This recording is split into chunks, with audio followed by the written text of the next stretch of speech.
Now, as a realtor, we advise a lot of our clients is don't worry about the purchase price of the house, but rather look at the house payment. Now, with the way interest rates have skyrocketed over the past 2 years, we advise a lot of our clients is you don't want to be house poor, but really, what does that mean? Now, house poor is a term to describe homeowners that can just barely afford the mortgage payment and house expenses after their income.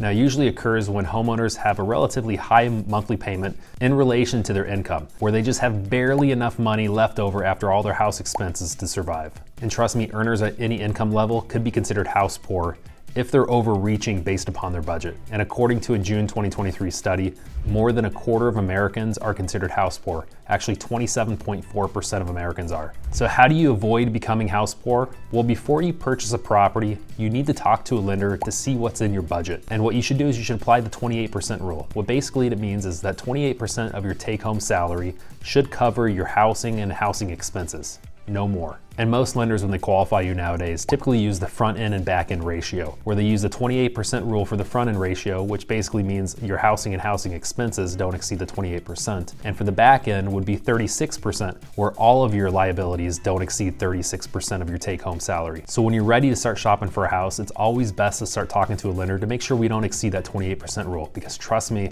when you go under that 28%, the stress level of purchasing a property is much, much less.